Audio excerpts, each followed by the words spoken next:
ప్రభు యొక్క మహాకృప వలన గత 2 వారాలు థాయిలాండ్ దేశం వెళ్ళి అక్కడ సువార్త సేవ చేయడానికి దేవుడు కృప చూపించాడు. మరి కరపత్రాలు పంచటం, వ్యక్తిగత సువార్త సేవ చేయటం, ఇవి టీవీలో ప్రసంగం చేసినంత సులువు కాదు. అయితే అలా చేయడం చాలా ఆశీర్వాదకరం. ప్రభు ప్రేరేపణ కలిగింది. ఒక సువార్థికునిగా అక్కడికి వెళ్ళి సువార్త చెప్పాలి, కరపత్రాలు పంచాలని. అందుకని ఒక 2 వారాలు అక్కడ వెళ్ళి సేవ చేయడానికి ప్రభు కృప చూపించాడు. యేసు ప్రభు పనివారి కొరకు వేడుకోమన్నాడు. ఎలాంటి పనివారి కొరకు అంటే టీవీ ప్రసంగికుల కొరకు కాదు, దేవుని కొరకు సాక్ష్యం ఇచ్చేటువంటి, కరపత్రాలు పంచేటువంటి, సువార్త పట్ల భారం కలిగినటువంటి వారి కొరకు ప్రార్థన చేయమన్నాడు. కాబట్టి మొదటి నుంచి అలాంటి సేవ నాకు ఇష్టం.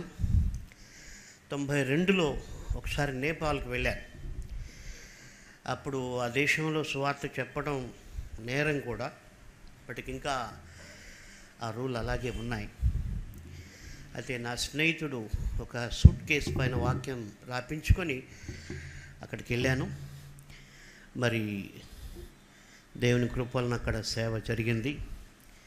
మరి ఈసారి థాయిలాండ్ దేశానికి వెళ్ళాలని ప్రేరేపణ వచ్చినప్పుడు అక్కడ దాదాపు 95% బౌద్ధ మతం, చాలా మంచివారు. అయితే వాళ్ళకి ఇంగ్లీష్ రాదు. ఎలా చెప్పాలి వాళ్ళకి సువార్త అనేది అర్థం కాలేదు. అప్పుడు దేవుడిచ్చిన ప్రేరేపణతో థాయిలాండ్కి వెళ్ళడానికి ముందుగా నా యొక్క సాక్ష్యాన్ని ఇక థాయ్ భాషలో ప్రింట్ చేసి అక్కడ వాళ్ళకి ఇచ్చి సైగ చేయడం, అంతే, ఇది నేను అని. అందులో నేను ఎలాగ ప్రభువుని నమ్ముకున్నానో రాయబడింది. అలాగ అక్కడ ట్యాక్సీ డ్రైవర్లకు, రైల్వే స్టేషన్లో సువార్తను పంచడానికి ప్రభు కృప చూపించాడు. అందుని బట్టి దేవునికి స్తోత్రం. కాబట్టి మనం సాక్షులుగా జీవించటం అన్నటువంటిది ఆశీర్వాదకరం. ఎంతసేపు యేసు ప్రభు మన కొరకు ఏం చేస్తూ ఉన్నాడు అన్నది కాదు, మనం ఆయన కొరకు ఏం చేస్తూ ఉన్నాం అన్నది చాలా ప్రాముఖ్యమైనది. అలాగ నువ్వు దేవుని రాజ్యము, నీతిని వెతికినప్పుడు నువ్వేమి అడిగినా అడగకపోయినా దేవుడు సహాయం చేస్తాడు. నువ్వు దేవుని చిత్తంలో లేకుండా ఎంత అడిగినా గ్యారంటీ లేదు.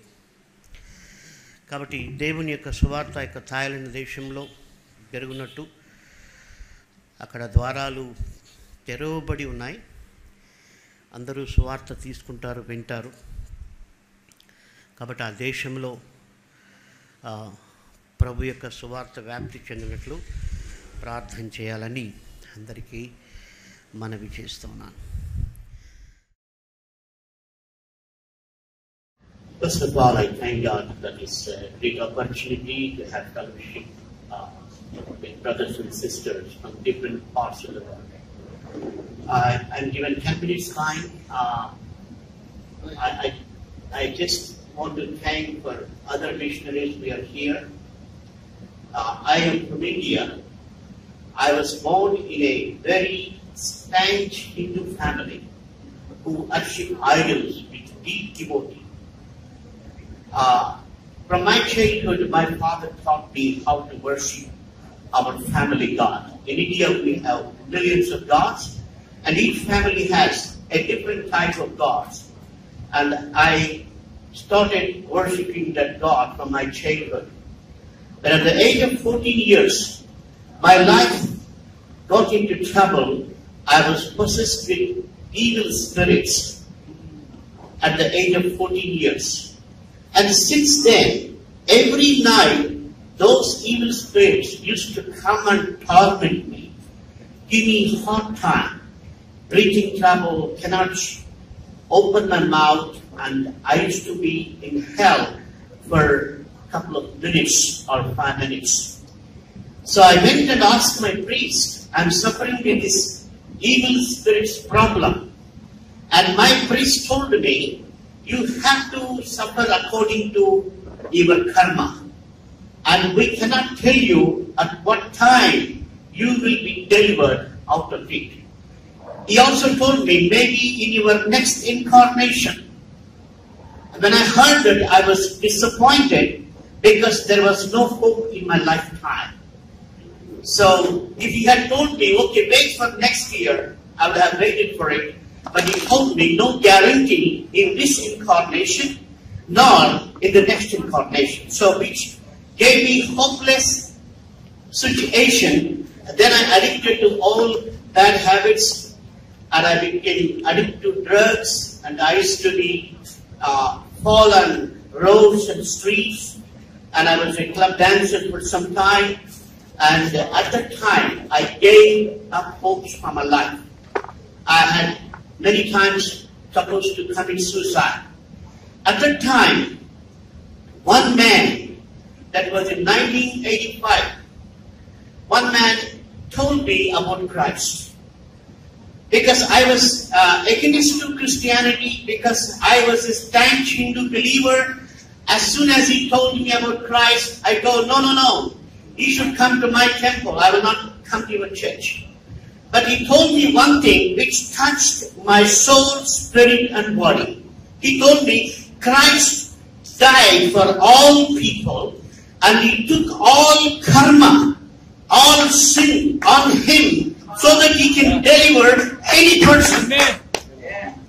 And that triggered my mind, because all those days I heard one should suffer according to his karma, according to his sins.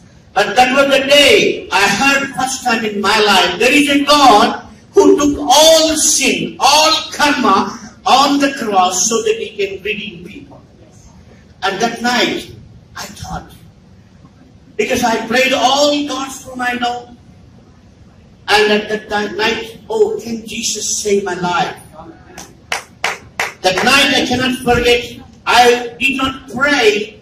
I was thinking, just thinking.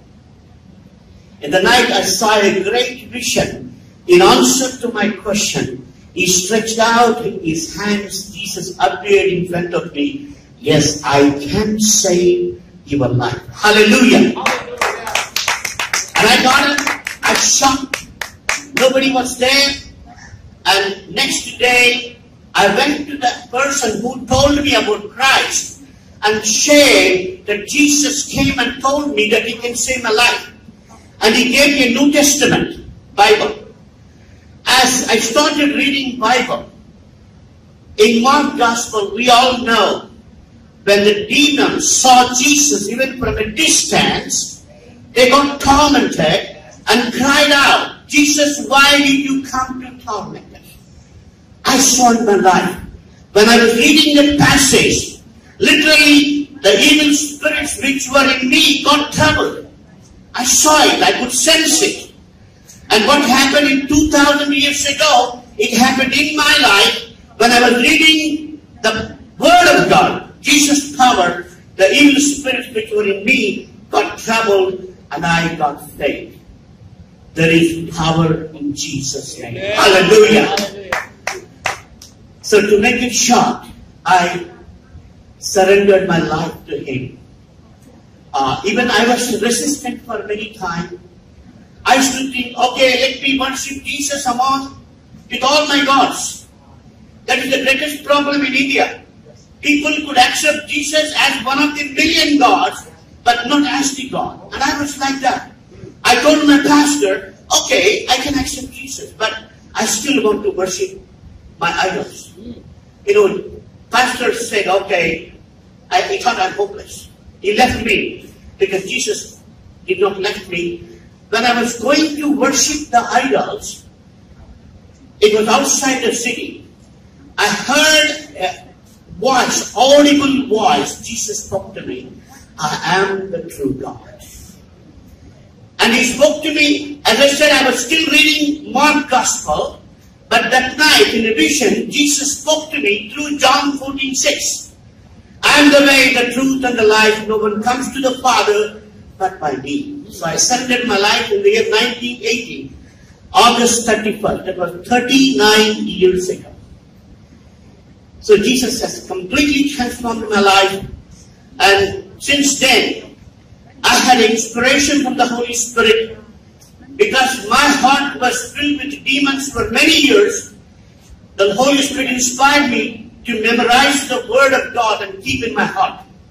So I started memorizing scriptures since 39 years. By God's grace, I have memorized 5,000 verses from the Holy Bible. I think nobody has done in the world because I've been to States, Australia, New Zealand. But by God's grace, the Lord gave me the gift. And I really enjoy the worship. And I worship in my daily listening. I have memorized 82 songs. 82 songs. Not 82. 82 song number, but 82 songs out of 150. And it takes me 2 hours to worship God with those songs. I'm really thankful to God. Because once my life was filled with demons, now the Word of God is flowing everywhere in my body. So, that's what the Lord saved me and called me in ministry in 1985. And there is a very famous place in India known as the famous pilgrimage center for Hindus, Tirupati. If you type Tirupati, you will get that is a famous Hindu temple center. The Lord told me, go to the ministry today. I was hesitating, but the Lord told me, reminded me, when I was going to worship idols, the Lord stood between me and the idols and manifested Himself. So I went to that city in 92, and I was able to distribute John Gospels to every home of that city, 70,000 houses. And evangelized. Now we have planted 4 churches in the city. And God ordained my son as a pastor. By the way, I'm blessed with 6 children and 5 grandchildren. And all of them memorized the verses. My 5 children memorized each 1,000 verses. And my grandchildren, 300 verses. So God just want me to, my ministries, I want me to pray. Finally, I'm closing. 2-fold ministry God has given me. One thing is, basically, I'm an evangelist. I want to reach out to people. I'm trying to reach out to monks of this Bangkok city. I don't know how God is going to do, but I know He will do. Maybe I can transform myself as a Christian monk and join with them to say, because my personality allows me. My personality, if I shave my head, if I had my clothes, I can be a monk. So I prepared to do anything for the Lord, but I don't know how He's going to do. But I'm sure He called me to Bangkok.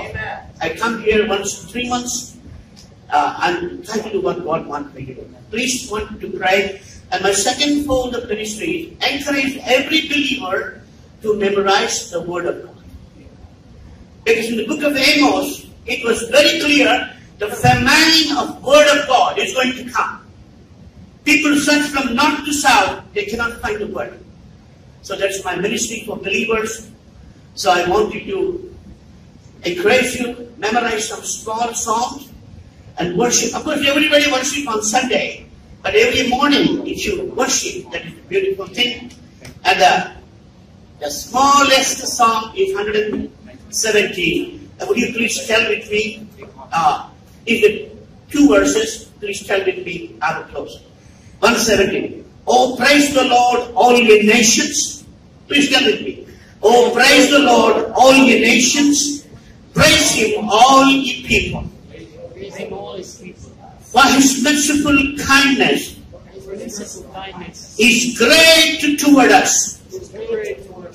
And the truth of the Lord endureth forever. Praise ye the Lord. Glory to God. Thank you very much, sister. Thank you for the awesome testimony. Hallelujah. Hallelujah. It's a living miracle. Amen. Amen. Amen. And right now, without much ado, I ask Pastor Harold to come and stay with God.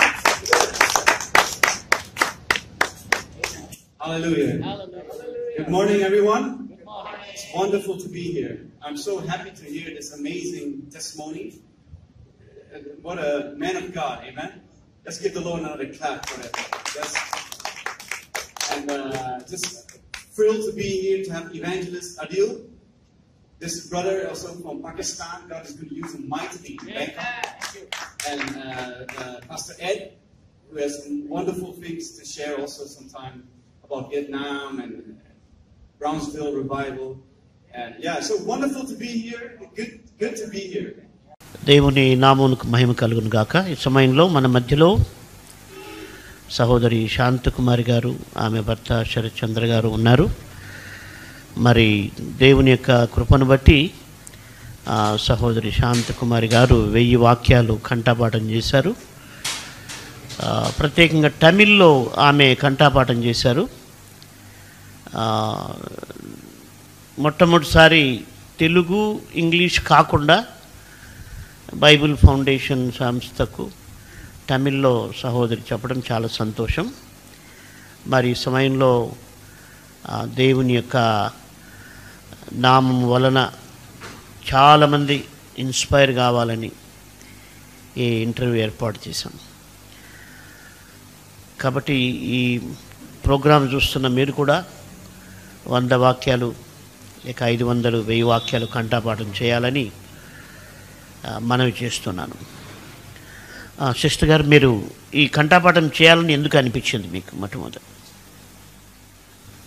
నేను మీ TV చూసడానికి ముందే నైట్లో నిద్ర పట్టకుండా ఉంటే నేను 91 psalms 121, 23 కొన్ని psalms మాత్రం చదివి నైట్లో చెప్తా ఉంటే నాకు నిద్ర వచ్చిందన్నమాట. ఇప్పుడు మా అమ్మ వచ్చి ట్యాబ్లెట్ వేసుకుంటేనే నిద్రపోతారు కాబట్టి నాకు ఇది ట్యాబ్లెట్ లాగా నాకు పనిచేసింది అనమాట. ఆ సమయంలో మీరు మీ టీవీ చూసిన తర్వాత మీరు చెప్పింది మాకు చాలా ఇన్స్పిరేషన్ వచ్చి ఎందుకు మనం కూడా చేయకూడదు. మళ్ళీ పాస్టర్ అమ్మ కూడా మా ఫ్యామిలీలో అందరూ కూడా 1000 వాక్యం కంఠపాఠం చేస్తున్నారని చెప్పినారు కాబట్టి నేను కూడా ఇన్స్పైర్ అయ్యి నేను చేయాలని అనుకున్నాను పాస్టర్. ఓకే, చాలా సంతోషం. మరి దేవుడే ఆమెకు ఆలోచన పుట్టించాడు. తర్వాత టీవీ ప్రోగ్రాం ద్వారా ఆమె ఎంకరేజ్ చేయబడింది. కాబట్టి టీవీ ప్రోగ్రాం యొక్క ఉద్దేశం ఏమిటంటే ప్రతి ఒక్కరూ వాక్యాలని కంఠపాఠం చేయాలి. వాక్యం అనే కరువు ఆమోసు గ్రంథం 8వ అధ్యాయంలో చెప్పబడింది. కాబట్టి టీవీ ప్రోగ్రాం యొక్క ముఖ్య ఉద్దేశం అదే. కాబట్టి ఆమె అలాగ 1000 వాక్యాలు కంఠపాఠం చేయడం చాలా సంతోషకరం. సో వాక్యాలు కంఠపాఠం చేయడం వలన మీకు కలిగిన ప్రయోజనం ఏంటి? వాక్యం కంఠపాఠం చేసేటప్పుడు మనకు దేవుడు అంటే యోవాన్ 1వ అధ్యాయం చెప్పినట్టు ఆదిలే వార్త இருந்தது, அந்த వార్త దేవునా இருந்தது అని చెప్పే విధంగా ఆ వాక్యం అంటే వాక్యమే దేవుడు కాబట్టి దేవుడు నాతో ఉండారు అనే ఒక నమ్మకం నాకు. వాక్యం నా మనసులో ఉంది కాబట్టి దేవుడు ఎప్పుడు కూడా నాతో ఉంటారు అనే ఒక నమ్మకం అన్నమాట. తర్వాత ఎప్పుడైనా మనకు వేరే వాళ్ళకి చెప్పేదానికి కూడా వాక్యం మనకు ఉంటే పిల్లలకు కానీ ఇంకెవరికైనా చెప్పేదానికి కూడా బాగుంటుంది అన్నమాట.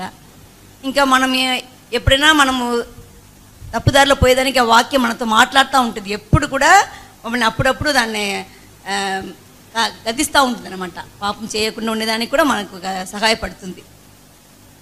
అందుకే నాకు ఇది ఒక ఆశీర్వాదంగా అనుకుంటా ఉన్నాను. ఓకే, కాబట్టి దేవుని వాక్యం మేమిచ్చే 10,000 రూపాయలు చాలా చిన్న గిఫ్టు. అయితే 1000 వాక్యాలు కంఠపాఠం చేసిన వాళ్ళకి ఆత్మ సంబంధంగా కొన్ని కోట్ల రూపాయల కంటే విలువైనటువంటి ఆశీర్వాదం ఉంటుందని మేము నమ్ముతా ఉన్నాం. కాబట్టి వాక్యం ఎవరిని అడిగినా కంఠపాఠం చేసిన వాళ్ళని ఇదే అనుభవం. వాక్యం దేవుడు మనతో ఉన్నట్టుగా ఆ గొప్ప అనుభూతి మనకు కలుగుతుంది. మరి వాక్యం నేర్చుకోవడం వలన వేరే వాళ్ళకి చెప్పడానికి, సలహాలు ఇవ్వడానికి చక్కగా పనికి వస్తుంది. తమిళ భాష మలేషియా వెళ్ళినప్పుడు వాళ్ళు తమిళ్లో ప్రసంగం చేయమన్నారు. సో అప్పుడు దాదాపు ఒక 100 వాక్యాలు తమిళ్లో కంఠాపాఠం చేసి అక్కడ ప్రసంగం చేయడానికి ప్రభు సహాయం చేశాడు. కాబట్టి కంఠాపాఠం అన్నటువంటిది ఇహ సంబంధంగాను ముఖ్యంగా ఆత్మ సంబంధంగాను చాలా దీవెనలు ఉన్నాయి. కాబట్టి అవి మీరు చేస్తే, ముఖ్యంగా కొండ మీద ప్రసంగం ఆమె కూడా చేశారు. అది 119వ కీర్తన కూడా ఆమె చేశారు. ఇవి కూడా నేను 2 చేశాను. కాబట్టి ఆ ప్రసంగంలో అద్భుతమైనటువంటి ఆశీర్వాదం మనం చూడవచ్చు. కాబట్టి వింటున్న వారందరూ కూడా మీరు ట్రై చేయండి. మీ జీవితంలో ఎప్పుడో ఒకప్పుడు మీరు ఎవరు పలకరించని స్టేజ్ వస్తుంటుంది. నేను అంటూ ఉంటాను నా కొలీగ్స్తో, మనుషులు ముసలోళ్ళు అయిపోయిన తర్వాత వాళ్ళకి ఎప్పుడు ఉండే ఒక బెంగ ఏంటంటే ఎవరు నాతో పలకరించడం లేదు, నా బిడ్డలు నాతో మాట్లాడడం లేదు అని ఒక డిప్రెషన్లోకి వెళ్తారు. అయితే దేవుని వాక్యం మీతో కంఠపాఠం చేస్తే మీరు పరలోకం పోయేంత వరకు కూడా వాక్యం మీకు తోడుగా ఉంటుంది. కాబట్టి ఈ మనుషుల్ని గురించిన చింత ఉండదు, బాధ ఉండదు. కాబట్టి మీరు కంఠపాఠం చేయాలని మనవి చేస్తున్నాను. ముఖ్యంగా ఈ సందర్భంలో మరి సహోదరి యొక్క హస్బెండ్ ఆయన ఆమెను చాలా ప్రోత్సహించాడు. చాలా ఓపికతో ఆమె వాక్యాలు చెప్తున్నప్పుడు ఆయన అన్ని పరిశీలించి ఆమెకు ఎంకరేజ్ చేశాడు. కాబట్టి ఆయన యొక్క అనుభవం కూడా మనం 2 మాటలు విన్నాం. చెప్పండి బ్రదర్, మీరు ఎలాగ ఎంకరేజ్ చేశారు? మీకు అంత టైం మీరు ఎలాగ స్పెండ్ చేయగలిగారు? నేను గవర్నమెంట్ ఉద్యోగంలో ఉండేటప్పుడు నా సత్యమణి నా కాలేజీ పనులు చేసేదానికి ఏ విధమైనటువంటి లోటు లేకుండా ఇంటి పనులన్నీ చూసుకుని సహకరించింది. రిటైర్ అయ్యి 2 ఏళ్ళు అవుతున్నది. రిటైర్మెంట్ సమీపించేటప్పటి నుంచి ప్రారంభించింది, 2016 లాస్ట్ నుంచి. ఈ మధ్యలో 2 ఇండ్లు మారాము. నేను ఇట్లా చెప్పబోతున్నానంటే మంచిది, ఎందుకంటే దేవుని వాక్యాన్ని కంఠపాఠం చేయడము కానీ చదవడము కానీ దేవుని కోసం కొంత సమయాన్ని వెచ్చించడం అనేటటువంటిది నిజంగా ఇది మరి వ్యక్తిగతంగాను కుటుంబపరంగాను చాలా శ్రేయస్కరం అని భావించాను. దావీదు భక్తుడు చెప్పినట్లు 1 దినము నీ ఆలయములో గడుపుట 1000 దినముల కంటే శ్రేష్టము అన్నటువంటిది. మరి దేవాలయంలో 1 గంట గడపడం అనేటటువంటిది, అంటే ఒక రోజు దేవుని సమక్షంలో గడపడం అనేటటువంటిది అంత గొప్పదనంటే ఇంటినే దేవాలయంగా మార్చుకొని ఆ ఇంట్లోనే మరి దైవ సంబంధమైనటువంటి ఆ యొక్క వాక్య పఠనాన్ని చేయడం అనేది ఎంత బ్లెస్సింగ్ అని భావించి అనేక సందర్భాల్లో కొంత వ్యక్తిగతమైనటువంటి కొన్ని సమయము అనుకూలించకపోయినప్పటికీ, ఎందుకంటే సమయం అనుకూలించకపోయినా వాక్యాన్ని ప్రకటించాలనేటువంటిది పౌలు భక్తుని యొక్క ప్రబోధ. కాబట్టి మరి నేను కొంత అనారోగ్య కారణంగా మరి శారీరకంగా బలహీనపడి ఉంటున్నాను 2010 నుంచి. మరి ఇవి చేయడంలో నేను సహకరించాలని నిర్ణయించుకున్నాను. కొన్ని సందర్భంలో బాగా అలసిపోయినప్పుడు కూడా వాక్యం చెప్తానని చెప్తా ఉంటే కొంత కష్టంగా ఉన్నా కానీ మరి చేసేదానికి దాన్ని సహకరించేటటువంటి ఆ యొక్క సమయాన్ని ఆ యొక్క మనస్ఫూర్తిని దేవుడు నాకు ఇచ్చాడు. ఇది దేవుని కార్యము. ఆ కార్యం చేసే వాళ్ళకి సహాయం చేసేదానికి కూడా దేవుడే పరిస్థితులను అనుకూలింప చేస్తాడనేటువంటిది నా యొక్క ప్రగాఢమైనటువంటి నమ్మకము, విశ్వాసము. కాబట్టి మరి అందులో తమిళ్ అయ్యగారు పాస్టర్ గారు చెప్పినట్టు, పాస్టర్ గారు తమిళ్ రెగ్యులర్గా చదువుకోలేదు, నేను చదువుకోలేదు. నా భార్య తమిళనాడు, మరి ఆమె తప్పనిసరిగా తమిళను నేర్చుకోవాల్సిన పరిస్థితి. నేను మరి దైవ సేవ సంబంధంగా కొన్ని సందర్భంలో తమిళ్లోనే కొన్ని సంఘాలని నేను నడిపించగలిగే పరిస్థితి దేవుడు కల్పించాడు. కాబట్టి ఆ సమయంలో నేర్చుకున్నటువంటి ఆ కొద్ది జ్ఞానంతో మరి నా సత్యమణి వాక్యాన్ని నేర్చుకున్నప్పుడల్లా కొన్ని సూచనలు ఇస్తూ రాయమని చెప్పినప్పుడు దాన్ని సరి చేసుకోమని చెప్పడము, కంటపడి అప్పచెప్పేటప్పుడు ఒక్క పొల్లు కూడా తప్పకూడదు, దేవుని వాక్యం యాజ్ ఇట్ ఈజ్గా అట్లే ఉండాలా అనేటటువంటి ఆ యొక్క నడిపింపు దేవుడు నా ద్వారా ఆమెకు అనుగ్రహించాడని నేను భావిస్తున్నాను. దేవుని కార్యము ప్రారంభిస్తే దేవుడు దాన్ని జరిపించుకుంటాడనేది నా యొక్క ప్రగాఢమైనటువంటి విశ్వాసం. దేవుడు ఆ గొప్ప కృపను మరి యేసుప్రభువుని నమ్మిన ప్రతి భార్యాభర్తలకు ఇవ్వాలని నా ప్రార్థన. ఎందుకంటే భార్యాభర్తలు కంఠాపాఠం చేస్తే పిల్లలకు కూడా అది ఆశీర్వాదకరంగా ఉంటుంది, వాళ్ళు కూడా నేర్చుకుంటారు. మా మట్టుకు మేము 5,000 వాక్యాలు వారం లోపల రివిజన్ చేస్తూ ఉంటాను. కాబట్టి ఉదయం కూడా సహోదరికి చెప్పాను, మీరు ఏవైతే కంఠాపాఠం చేశారో అవి అప్పుడప్పుడు మళ్ళీ రివిజన్ చేసుకోవడం వలన మనకు మనసులో ఉండిపోతాయి. కాబట్టి అవి అనేకులకు ఇన్స్పిరేషన్. 2 నెలల క్రితం 68 ఏళ్ల ఒక సహోదరి వచ్చి 1000 వాక్యాలు చెప్పారు. మరి కాబట్టి ఈ విధంగా వీరి జీవితాలు అనేకులకు ఇన్స్పిరేషన్గా ఉంటాయని చెప్పి నేను నమ్ముతూ ఉన్నాను. ఈ గిఫ్ట్ ఇచ్చారు 10,000 బైబిల్ ఫౌండేషను. ఇప్పుడు ఆమె గిఫ్ట్ గురించి చెప్తారు. దేవునికి స్తోత్రం. ఇది నేను చేసిన కార్యం కాదు, ఇది దేవుడే నాకు ఆరోగ్యం ఇచ్చి, జ్ఞానం ఇచ్చి, తెలివి ఇచ్చి ఈ యొక్క గొప్ప కార్యాన్ని చేసేదానికి నాకు అన్ని విధంగా సహాయపడిన దేవునికి మొట్టమొదటి నేను వందనాలు చెల్లిస్తున్నాను. తరువాత ఈ విధంగా చేయాలా, మెమరీస్ చేయాలా అనే విషయాన్ని పాస్టర్ కానీ పాస్టర్ అమ్మ వాళ్ళిద్దరు కూడా నాకు ఈ టీవీ ప్రోగ్రాం ద్వారా నాకు ఇన్స్పైర్ చేసి ఈ విధంగా నాకు సహాయం చేసిన దానికి వాళ్ళకు కూడా నాకు వందనాలు చెల్లిస్తున్నాను. నా భర్త గారు చెప్పినట్టు తెలుగు తెలియకపోయినా కూడా దాన్ని చూసి నాకు అప్పుడు ఒప్పచెప్పేటప్పుడంతా చూసి ఆయన ఒక టైం నా కొరకు నైట్ 11 o'clock కూడా ఆయన 11:30 కూడా నేను చెప్తా ఉంటే ఓపికతో విని ఆయన కూడా నాకు సహకారం చేసిన దానికి ఆయనకు నా యొక్క వందనాలు చెల్లిస్తున్నాను. ఇది దేవుడు నాకు ఇచ్చిన డబ్బు కాబట్టి నేను దీన్ని ఒక ఆర్ఫనేజ్కి ఇవ్వాలనేసి కోరుకుంటా ఉన్నాను. Okay, God bless you. దేవుడు మిమ్మల్ని దీవించును గాక. ఆమెన్.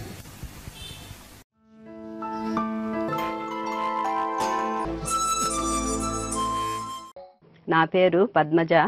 ప్రభు యొక్క మహాకృప వలన మరియు నా భర్తగారైన పాస్టర్ గాలి గంగరాజు గారి ప్రేరేపణ వలన పరిశుద్ధ గ్రంథంలోని 1000 వాక్యములు కంఠాపాఠము చేసినాను. ప్రభు యొక్క కృప వలన మా పిల్లలందరితో కూడా బైబిల్ వాక్యములు కంఠాపాఠము చేయించినాము. మా 2 కుమారులు డేవిడ్ కరుణాకర్, జేమ్స్ కరుణాకర్ మరియు మా కుమార్తెలు గ్రేస్, మెర్సీ, బ్యూలా 1000 వాక్యములు కంఠాపాఠం చేసినారు. తల్లిదండ్రులందరూ కూడా బైబిల్ వాక్యములు కంఠాపాఠం చేసి తమ తమ పిల్లలందరితో కూడా బైబిల్ వాక్యములు కంఠాపాఠం చేయించుట గొప్ప ఆశీర్వాదము. అట్టి కృపను దేవుడు అందరికీ అనుగ్రహించవలనన్న ఉద్దేశముతో ద బైబిల్ ఫౌండేషన్ సంస్థ స్థాపించబడినది.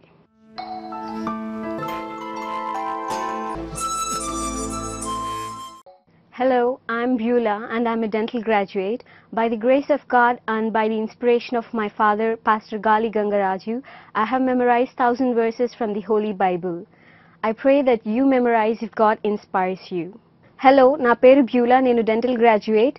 దేవుని కృప మరియు మా తండ్రి గారైన పాస్టర్ గాలి గంగరాజు ప్రేరేపణ ద్వారా నేను పరిశుద్ధ గ్రంథంలోని 1000 వాక్యములను కంఠపాఠము చేశాను. దేవుడు మిమ్మల్ని ప్రేరేపించినట్లయితే మీరు కంఠపాఠము చేయవాలని ఆశిస్తున్నాను.